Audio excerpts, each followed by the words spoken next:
नमस्ते दोस्तों, मैक 07 ठीक है, इंडियन इंग्लिश लिटरेचर ठीक है। 14 से और 7 के अंदर दो अंतर है। 14 और 7 में क्या अंतर है? 14 के अंदर क्या है, जो हिंदी में लिखा गया है वो ट्रांसलेट किया गया है, ये जनरली इंग्लिश में ही लिखा गया है। मैक 7 के अंदर तो मैक 7 का पढ़ना कैसे स्टार्ट करें, क्या करें क्या नहीं करें, इस तरह शुरुआत कैसे की जाती है, इसमें क्या क्या होता है, बहुत सारे साथियों को कुछ पता नहीं होता। तो चलिए मैं आपको सब कुछ बता दूं। तो let get started. Total 8 block हैं, जिनको ब्लॉक कह लो या किताबें कह लो, अलग अलग किताबें हैं या 8 ब्लॉक हैं ठीक है। पहला जो ब्लॉक है वो नॉन फिक्शनल है, प्रोज का। मैं पहले ही बता चुका हूं, दोबारा बता रहा हूं। फिक्शनल होता है और नॉन फिक्शनल होता है। फिक्शनल होता है जो हम सोचते हैं, फिक्शन है, जैसे कि फिक्शन मूवी बनाई गई है, जैसे कि साइंस की साइंस फिक्शन मूवी, हवाई जहाज उड़ रहे हैं हवा में, कोई इस तरह की चीजें हो रही है, रॉकेट उड़ रहे हैं, जो कि चीजें फिक्शनल हैं, भी प्रैक्टिकल नहीं है। बहुत सारी चीजें फिक्शनल बना दी जाती है, जैसे कि अवेंजर्स है, बहुत सारी फिक्शनल मूवी है वो ठीक है। तो जो हम अपने सोच के कुछ भी चीजें बनाते हैं that is fictional. Non fictional जो कि रियल में होती हैं। अगर मैं बहुत सारी मूवी के नाम लूंगा, बोलूंगा रियल में, इस ऑटोबायोग्राफी इसका बहुत बड़ा एग्जांपल होता है, या कोई भी चीज हम बना दें, जैसे कि अगर हम आजकल मोदी जी पे कोई मूवी बना दें, या कांग्रेस के जो है हमारे, उनके लिए हम बना दें, राहुल जी के लिए बना दें, या केजरीवाल जी के लिए बना दें, या फिर टीएमसी के लिए बना दें, एक्सेट्रा। मैं किसी पर्टिकुलर पार्टी की बात नहीं कह रहा, तो उनकी बायोग्राफी बनाएंगे तो वो फिक्शनल नहीं है, वो नॉन फिक्शनल है। तो इसका मतलब सिंपल कॉन्सेप्ट ये है, फिक्शनल के अंदर हमारी कोई चीजें होंगी जिसमें जीवनी होंगी। तो यस, जीवनी किस किस की है मैं आपको बताता हूँ। जीवनी इसमें नेहरू जी की है ठीक है, गांधी जी की है, स्वामी विवेकानंद जी की है, और चौधरी जी, नीरज सी चौधरी जी की है, जो इसमें आप पढ़ेंगे तो आपको बहुत हेल्प होगी। उसके बाद इसके अंदर जो ब्लॉक्स, बाकी ब्लॉक्स इजी है, पर उसमें एक ब्लॉक जो पोएट्री का ब्लॉक है वो थोड़ा सा आपको टाइम मांगता है। वो आपसे वो कहता है कि हमें थोड़ा टाइम दो, थोड़ा टाइम दो, ज्यादा नहीं। ये पोएट्री मैग 1 की तरह बड़ी बड़ी खतरनाक नहीं, छोटी छोटी पोएट्रीज होती हैं। फिलहाल मैं उसको कहने से पहले आपको सेकंड ब्लॉक समझाता हूँ। ब्लॉक का नाम है अनटचेबल। मुल्क राज आनंद जी ने लिखा है, बहुत फेमस है, क्वेश्चंस बहुत आते हैं, बहुत फेमस है अपने आप में। अनटचेबल नॉवल बिकता भी बहुत है ठीक है। उसके बाद नेक्स्ट है कांतापुरा, बहुत अच्छी स्टोरी है, बहुत अच्छी बात है ठीक है। और आपको होगा सर ये फिक्शनल है नॉन फिक्शनल है, हम तो स्टोरी की तरह पढ़ते हैं, और जो राइटर ने लिखा होगा तो ऑफकोर्स उन्होंने कहीं कुछ चीज़ें देखी होंगी, बट वो थोड़ा अलग तरीके से बताते हैं। तो कुछ चीज़ों को बता पाना प्रैक्टिकली सीधा सीधा कहना मुश्किल हो जाता है कि ये फिक्शनल है नॉन फिक्शनल है, पर कुछ चीज़ों को ईजी है बताना कि हाँ ये तो नॉन फिक्शनल है, ये फिक्शनल नहीं है। उसके बाद clear light of the day, Anita Desai का। उसके बाद सलमान रशीदी का मिडनाइट चिल्ड्रन, जो कि बहुत फेमस है, आप लोग जानते ही हैं ठीक है। तो ये कुछ तरीके से स्टोरीज हैं ठीक है, प्रोज हैं। उसके बाद शॉर्ट स्टोरीज हैं, जो आपको उसमें थोड़ा सा परेशान करेगा। शॉर्ट स्टोरीज कौन कौन सी स्टोरीज हैं, थोड़ा इसमें मिक्स है, काफी सारी शॉर्ट स्टोरीज हैं। ब्लॉक 7 पोएट्री का, और 8 है तारा। सिंपल है, तो मैं आपको बता दूं जो मेन से जो पढ़ सकते हैं स्टोरीज को, तारा है, अनटचेबल है, कांतापुरा है, क्लियर लाइट डे है, मिडनाइट चिल्ड्रन है, और बाकी प्रोज है।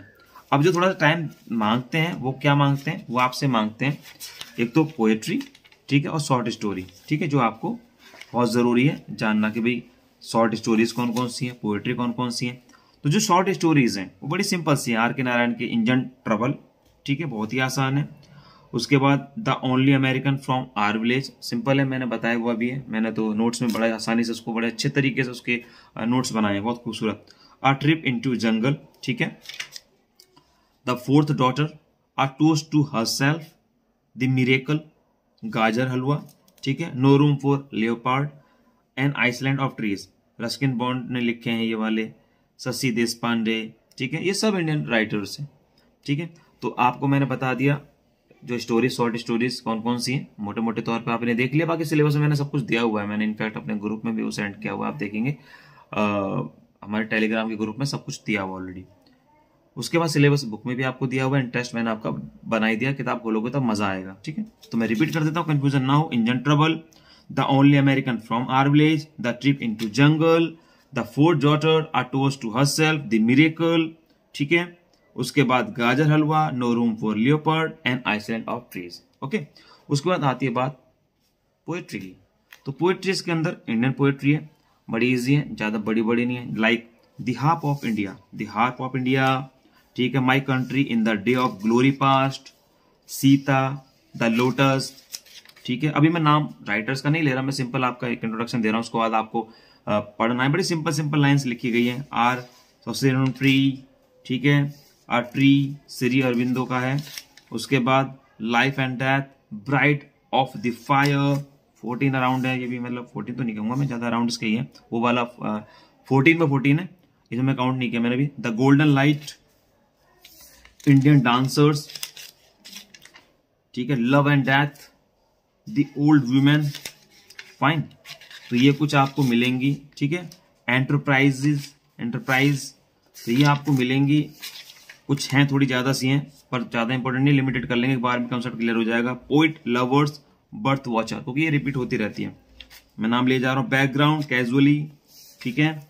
उसके बाद आपको ये समझ में आ जाएंगे कि इजी है, ठीक है। मैं रिपीट कर देता हूं आपको ताकि साउंड आपको दिमाग में घूमे और आप इसको इंटरेस्ट लेकर पढ़ें, ठीक है। I repeat, background casually, poet, lover, bird watcher, ठीक है, the old women, love and death, Indian dancers, the golden light, life and death, bride of the fire, a tree, छोटे छोटे से हैं, आर्ट्स ऑफ सेरेनस tree, Sita, the lotus, Sita अलग है, lotus अलग है, Sita, lotus, my country in the day of glory past, and the half of India.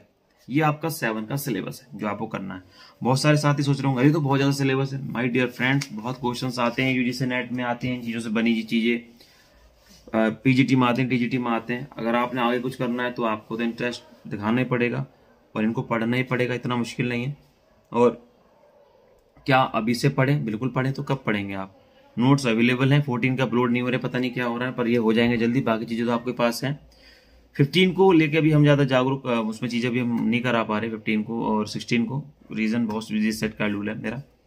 तो 4 और 5 को मैं इत्मीनान से डिस्क्राइब और तरीके से करूंगा कि इसको और अच्छे तरीके से कैसे पढ़ सकते हैं। बहुत दिक्कत आ रही है, बहुत प्रॉब्लम आ रही है 5 में और 4 में बहुत साथियों को। मुझसे बहुत सारे साथी कहते हैं सर 4 लें या 15 लें। मैं हमेशा कहता हूँ 4 लो। 4 के क्वेश्चंस आते हैं यार, यूजीसी नेट में आते हैं, पीजीटीज में आते हैं, अंदर से क्वेश्चन पूछे जाते हैं उनमें। अगर 2-2, 3-3 नंबर का भी आपको मिल रहा है तो कंपटीशन की दुनिया यहाँ बहुत इंपॉर्टेंट है, 1 नंबर। तो मैं हमेशा कहता हूँ टफ है 4 15 के मुकाबले, but I suggest you must do 4 instead of 15। तो 4 और 15 की भी जल्दी आपको वीडियो मिल जाएगी। टिल देन आप पढ़ते रहिए, नोट्स बनाते रहिए, लिखते रहिए, आपको बहुत आसानी होगी। बहुत ज़्यादा एक्टिव नहीं रह पाऊंगा इस बार, मैंने बताया कि शादी का कुछ है सीजन, बाकी चीज़ें रहते रहेंगी, आपको बीच में मिलता रहूँगा। कोर्स बहुत, जैसे बच्चे बोल रहे हैं कोर्स बहुत ही रिजनेबल कर दिया आप, तो मैंने सबके सभी एक फोल्डर में डाल दिए कि भाई आप 999 रुपये के अंदर जितने पढ़ने सब्जेक्ट आप पढ़िए, जो करना कीजिए। और मैं कोशिश करूँगा कि आपको असाइनमेंट भी उसी में दे दूँ। इस बार तो मैं नहीं कह सकता, लेकिन हर बार तो असाइनमेंट भी आपको उसी में मिलेगा। और सब कुछ ठीक रहा तो जो बेसिक यूजीसी का जो बेसिक फाउंडेशन चीज़ें हैं वो भी उसमें आपको मिलेंगी। तो मुझे पूरी उम्मीद है आप इस चीज़ों को नॉलेज करके पढ़ लेंगे। 10 तो ईजी है, 10 तो इंग्लिश के बारे में, 10 के बारे में इतनी दिक्कत नहीं है। फिर भी किसी को लगता है कि मैक 10 के बारे में आप मुझे बताइए, हमें समझ में नहीं आता तो मैं बना दूंगा वीडियो। बाकी 10 में तो सिंपल है कि भाई जो इंग्लिश हमारे यहाँ कैसे स्टार्ट हुई और कब स्टार्ट हुई, 1-2 राजवंश, वाइफ वगैरह छोटी मोटी चीज़ें वो मैं बता दूंगा। तो आई होप आपको समझ में आया होगा। फिर भी कोई दिक्कत हो तो पूछिए। मेरा नंबर है 4 × 9 515375। रिपीट 4 × 9 515375। मेरी ऐप है KB कैंपस, जाके इंस्टॉल कीजिएगा, उस पर कुछ चीज़ें मिलेंगी। तो आप टाइम है तो खुद नोट्स बनाइए, टाइम नहीं है तो पेड ले सकते हैं। पेड में भी 2 वेरिएशन है। अगर आपको प्रिंट आउट चाहिए तो उसकी कॉस्ट अलग हो जाती है, ज़्यादा हो जाती है।